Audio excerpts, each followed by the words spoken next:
Estamos en la oveja eléctrica para asomarnos al cielo que vio Galileo hace 400 años, cuando se dio una de las más grandes revoluciones en el entendimiento de nuestro lugar en el universo. Hola, Pepe. ¿Qué tal, Kelly? ¿Cómo estás? Muy bien. Qué bueno. El día de hoy, el destacado astrónomo mexicano Luis Felipe Rodríguez platica con Pepe Gordon sobre el momento en que los lentes de aumento del telescopio apuntaron hacia arriba para ver el cielo.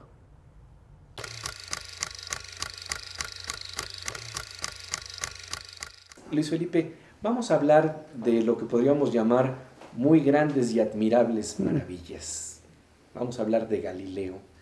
Y lo que quisiera preguntarte es sobre qué tamaño de imaginación se requirió para observar el cielo de otra manera, porque Galileo, entre otras cosas, nos enseña a ver el cielo de una manera distinta, ¿no?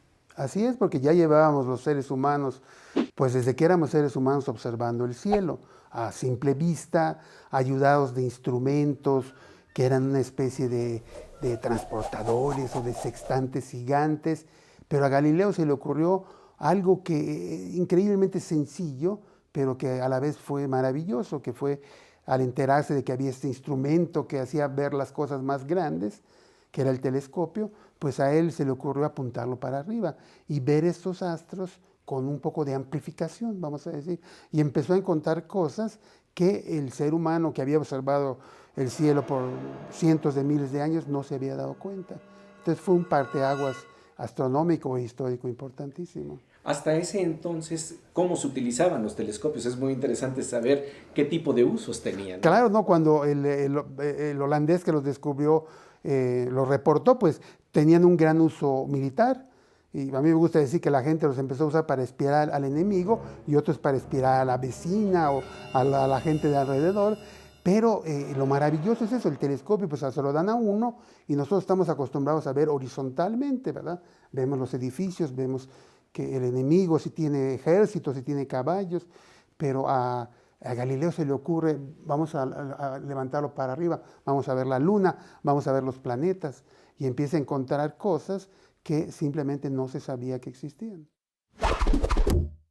Galileo prefirió el voyeurismo cósmico, espiar las formas de los planetas y de las estrellas.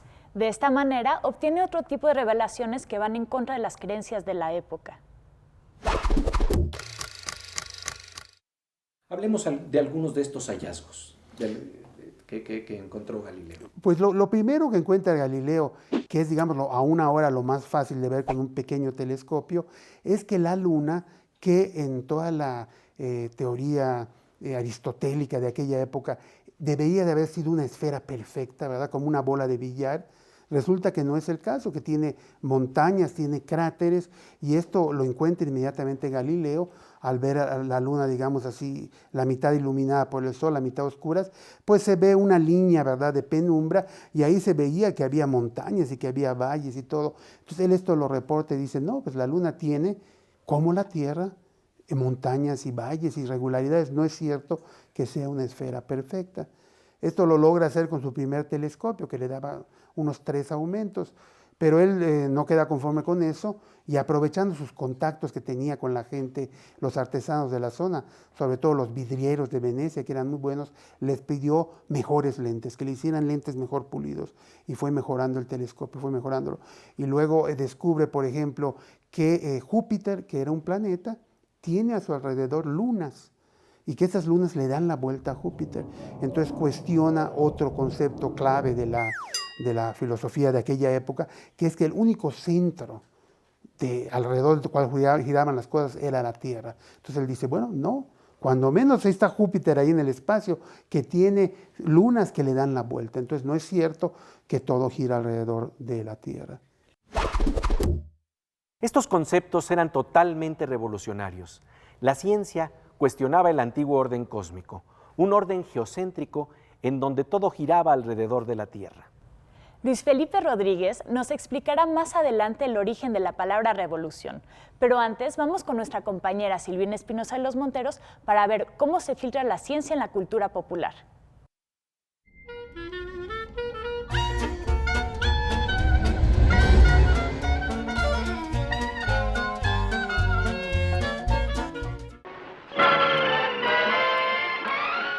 las imágenes de la ciencia trascienden en la cultura popular.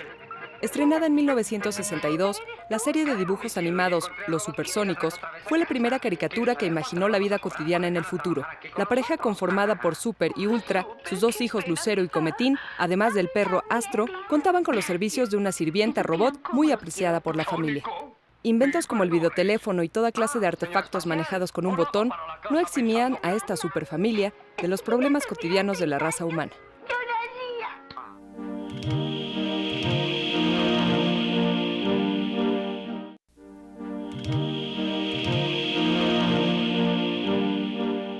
Estamos de regreso en La Oveja Eléctrica para entender el cielo que vio Galileo hace 400 años. La ciencia se atrevió a negar lo que vemos con nuestros sentidos. Todas las mañanas vemos cómo el sol sale y durante el día se mueve por el firmamento hasta ocultarse. Sin embargo, los detectives del cielo fueron encontrando pistas de que esto no era así. Luis Felipe Rodríguez le habla a Pepe Gorón de este gran salto del pensamiento.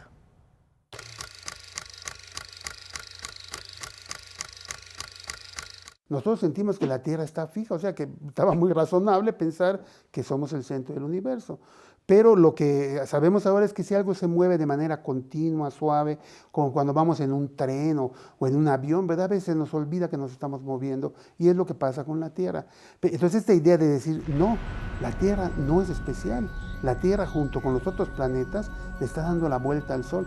Fue una revolución tremenda y de hecho fue la que llevó a Galileo a serios problemas con la Iglesia, porque la Iglesia, pues, como parte de toda su historia, quería dejar a la Tierra y en particular a los seres humanos como estos seres excepcionales, y esto cuestionaba todo eso, decía, no, no es cierto, la Tierra, Venus, Marte, Júpiter, todos son planetas dándole vueltas al gran cuerpo que es el Sol, y esto fue una revolución tremenda en todos los sentidos, ¿no? Que venía a confirmar a Copérnico. Que venía a confirmar a Copérnico, y ahorita que decía yo revolución, hay que recordar que el libro de Copérnico se llama De las revoluciones de los cuerpos celestes, refiriéndose a su movimiento, y de ahí viene el uso de la palabra revolución como un cambio radical, abrupto o inclusive violento. Viene del libro de Copérnico, que se llama De las revoluciones de los cuerpos celestes. Claro, él lo estaba usando en el sentido de movimiento, ahora usamos revoluciones en el sentido de un cambio abrupto también. Una gran transformación. Una gran transformación. Sí, y bueno, fue una gran transformación en el contexto religioso, además, ¿no? Porque se enfrenta en 1633 a la Inquisición. Sí, exacto, tiene que enfrentarla y tiene que abjurar, ¿verdad? Renunciar a públicamente decir, yo estoy equivocado, no es cierto lo que estaba diciendo, es la Tierra el centro de nuestro universo conocido. Y bueno, y la leyenda, ¿verdad?, de que por lo bajo dice y sin embargo se mueve, que no parece estar ratificada por nada, pero que es una linda leyenda, ¿no? Sí, es una linda leyenda que plantea que no, la Tierra seguía moviéndose, sí, a pesar de que le querían dejar ese lugar central, simple y sencillamente en términos dogmáticos. Así es, así es, así es. Y sin embargo se mueve, a pesar de los dogmas y de las creencias. Así es, Kelly. Este conocimiento iba en contra de lo establecido. No se podía hablar de esto de manera abierta. Se usaban acertijos que solo podían comprender los que conocían el secreto. Era un secreto a la vista, pero requería de inteligencia para deducir lo que estaba pasando.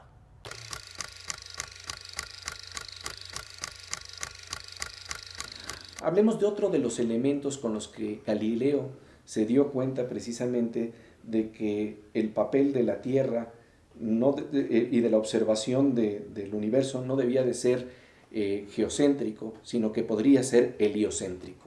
Así es. Él, además de la observación de Júpiter, una observación muy importante es que se puso a observar a Venus, que es muy brillante también con su telescopio, y se dio cuenta que Venus presentaba fases como la luna, o sea, que había épocas en que se veía completamente iluminada su faz, a veces se veía como en cuarto creciente, cuarto menguante, y entonces la interpretación de esto, la única manera en la que Venus, por ejemplo, puede mostrar su cara completamente iluminada, es si le da la vuelta y se pone atrás del Sol, porque entonces por la geometría, ¿verdad?, la luz del Sol va, ilumina a Venus y no la vemos completa. Antiguamente la idea es que estaba Venus entre nosotros y el Sol siempre.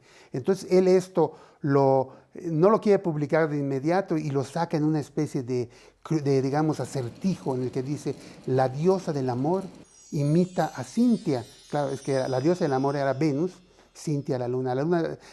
Venus imita a la luna, Venus como la luna muestra fases. Y esto de nuevo le termina de convencer de que las cosas están girando alrededor del Sol, no alrededor de la Tierra. Y sale del closet, como se dice, ¿no? Y empieza a dar pláticas y empieza en sus clases a decir, no, el que está correcto es Copérnico, el universo es heliocéntrico. Tanto Stephen Hawking como Einstein lo consideraban verdaderamente un gran fundador de la ciencia moderna al combinar, por un lado, la observación y por otro lado, el uso de las matemáticas, ¿no? De hecho, me llama nada más la atención lo que tú planteabas respecto a los lenguajes crípticos que tenía que utilizar forzosamente, simple y sencillamente, para evitar la censura. Así es, sí, así es.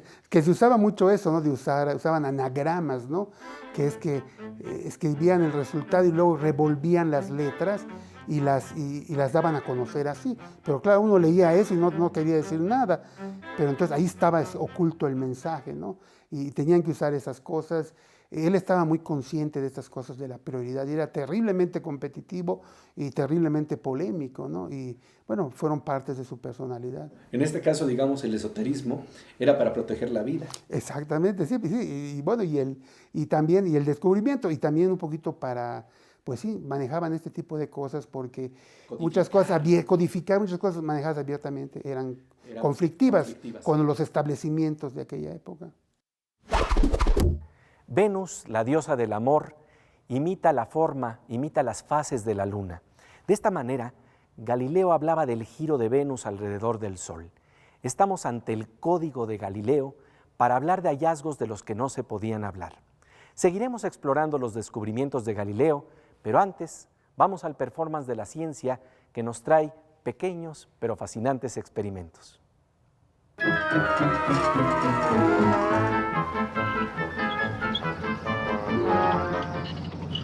Podríamos decir que experimento en términos teatrales se puede nombrar con la palabra performance. ¿Qué performance, qué experimento nos traes el día de hoy, Kelly? El día de hoy, Pepe, les traigo un experimento que es muy fácil de repetir en casa y no es peligroso. Muy importante. Así es, y con ingredientes muy sencillos. Tenemos aquí un jarrón, en la parte de abajo tenemos agua y en la parte de arriba tenemos aceite. Que no se mezclan, como sabemos. No se mezclan porque la densidad es distinta. Ahora, todos conocemos qué sucede con pastillas efervescentes cuando las echamos en agua. Vamos a ver qué pasa con el agua y con el aceite. ¿Quieres echar tú esa? Tú primero. Como ves, empieza a burbujear, como es normal. Y ahora veamos lo que sucede. Si ves, suben unas burbujas y están bajando otras burbujas. Es una hermosa lámpara. Es como una lámpara de lava. Lo que pasa es que estas pastillas efervescentes tienen bicarbonato, en su estructura tiene dióxido de carbono y también tiene un ácido que está deshidratado. El momento en el que este ácido toque el agua, se hidrata, libera el dióxido de carbono, entonces al liberarlo sube como espumita y sube hasta arriba, pero como sube con el agua y el aceite no se mezclan y entonces el gas se libera y el agua vuelve a bajar y de esta manera estamos viendo cómo las burbujas suben y bajan. Pues con este burbujeo, con estas lámparas de lava, vamos a un corte. Seguiremos hablando sobre Galileo a 400 años de su nacimiento. No se vaya.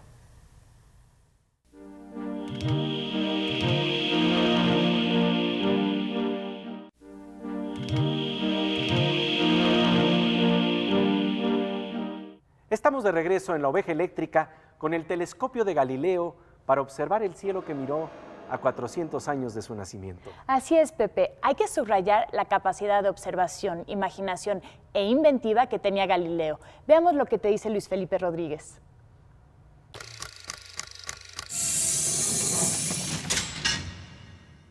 Y hablemos también de otros hallazgos, otros inventos que también realizó Galileo, ¿no? Hace experimentos en el plano inclinado, se da cuenta, por ejemplo, que los péndulos marcan el tiempo, ¿verdad? Que dicen, la leyenda es que en la catedral de Pisa estaba oyendo misa y se distrajo y vio que el péndulo movido por el viento oscilaba y lo comparó con su pulso y se dio cuenta que los péndulos marcan el tiempo de manera precisa, propuso hacer un reloj y él realmente tenía una trayectoria de físico muy destacada. Había ya dicho esto de que todos los cuerpos caen de manera igual, lo que nos hace ver los distintos en la Tierra es el aire, ¿verdad? Pero si agarramos dos bolas metálicas caen de manera igual, refutando a Aristóteles, que decía que lo más pesado cae más rápido. Con una hoja de papel y una bola metálica tendrían que caer igual. Sí, en el vacío. En el vacío. Y hay un muy bonita, bueno, una de las cosas que hicieron los astronautas, la famosa prueba del martillo y la pluma, que un astronauta está en el vacío de la Luna y dice, vamos a ver si Galileo tenía razón, y suelta simultáneamente un martillo y una pluma. Y los dos caen al mismo tiempo, ¿no? Ese es un bonito video, que era muy importante porque la gente decía que las cosas variables solo ocurrían dentro de la órbita de la Luna. Los cambios, la imperfección, la corrupción, la muerte, era solo dentro de la órbita. Y él demuestra que está más lejos. Pero eso es su única cosa. Pero de repente cuando se entera del descubrimiento del telescopio, completamente se vuelca hacia la astronomía, ¿no? Y se dedica a la astronomía muy intensamente y realiza todos estos grandes descubrimientos. Y en este año, hace 400 años, estaba haciendo estas primeras observaciones con el telescopio para mirar el cielo, para mirar las lunas de Júpiter. Así es, sí.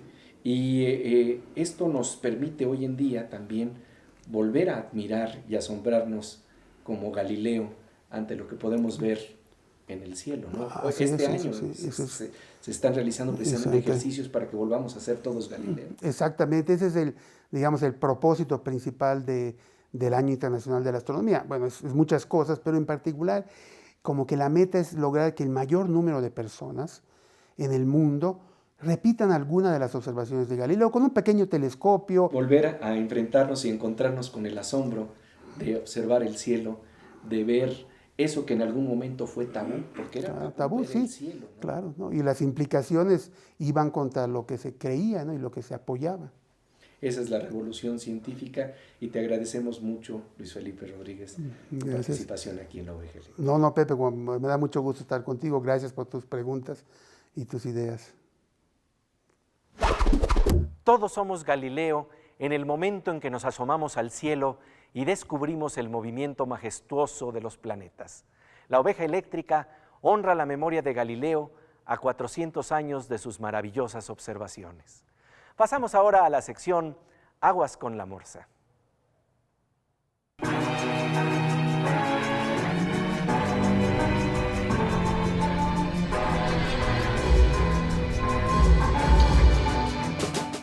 Querido Morsa, pues como siempre, bienvenido aquí a la Oveja Eléctrica. Gracias, Pepe. Oye, pues, ¿qué hubiera pasado si Galileo hubiera contado con los instrumentos de la informática y de la computación para ver al cielo? La realidad es que quién sabe qué hubiese logrado Galileo, porque contaba con muy pocos instrumentos, contaba con poca precisión para ver en el espacio, y sin embargo hizo grandes cosas que actualmente, bueno, las tenemos presentes, ¿no? Galileo es tan importante en la astronomía como quizás baje en la música en un momento dado. Lo que podría haber hecho Galileo si hubiese tenido los instrumentos del cómputo moderno, podría ver las estrellas, podría ver la Tierra desde la esfera terrestre hasta las calles, como podemos ver actualmente con los programas como Google Maps, que nos permite ver las calles, nos permite ver los coches, nos permite ver los edificios. En algunos sitios incluso los puede ver uno en 3 dimensiones, ese tipo de cosas son formidables. Pero no solo eso, también ya existe el proyecto Google Mars para ver Marte.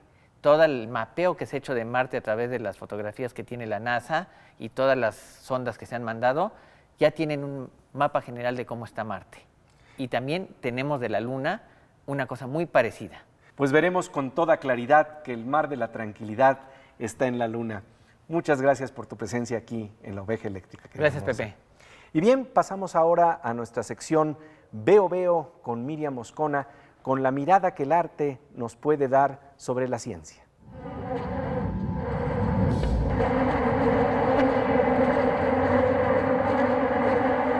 Estamos con el zumbido de la mosca eléctrica, el zumbido de la belleza en la ciencia. Como siempre, bienvenida, querida Miriam. Gracias, Pepe. Hoy de lo que voy a hablar es de las lunas de Saturno y de cómo el impacto de un meteorito puede producir imágenes que si nada sabes de ellas, pensarías que en realidad se trata de una obra de la imaginación y no de un evento del espacio concreto. Pues vamos a ver de qué se trata. ¿Qué fue lo que creó este inusual anillo parcial alrededor de Saturno? Descubierto apenas el año pasado, el arco fue captado con gran detalle hace 2 meses por la nave Cassini que orbita alrededor de Saturno. Dado que el arco ocupa la misma órbita que la pequeña luna llamada Ante, una hipótesis sostiene que el arco, que también nos parece una espada de luz, fue creado por impactos de meteoritos sobre Ante. En la imagen, esta luna de Saturno, de solo 2 kilómetros de diámetro, se ve como un puntito brillante cerca de la parte superior del arco. La imagen se obtuvo gracias a la nave robótica cuando se acercó a solo 1,5 millones de kilómetros de la pequeña luna. Si este fuera un cuadro abstracto, esos puntos blancos en la superficie aquí captada serían aplicaciones de pintura. Son, sin embargo, estrellas en la línea de visión de la nave. Si se ven un poco fuera de foco, y no como las clásicas estrellas que conocemos, es porque la nave se mueve y la exposición es más tardada. Explicaciones que un artista se ahorraría, quizá para agregar a modo de cédula: esto que ve tiene técnica mixta, gis y grafito, colección del autor. Con el zumbido de la mosca eléctrica, con Miriam Moscona mirando a las estrellas, llegamos al final de esta emisión. La próxima semana hablaremos de un gran genio de la ciencia. Hablaremos de Darwin a 200 años de su nacimiento con el doctor Antonio Lascano. Cuando hablamos de fósiles, hablamos inevitablemente del pasado. Pero entonces viene también enseguida la palabra futuro, y viene la palabra evolución, y viene la palabra Darwin, y para hablar de ello nos va a acompañar en la oveja eléctrica el doctor Antonio Lascano. Pero en realidad Darwin no es un fósil, sino es un personaje absolutamente vivo y su obra permea todos los aspectos de nuestra vida contemporánea. Los esperamos, por supuesto, en la oveja eléctrica. Aquí los esperamos en Canal 22.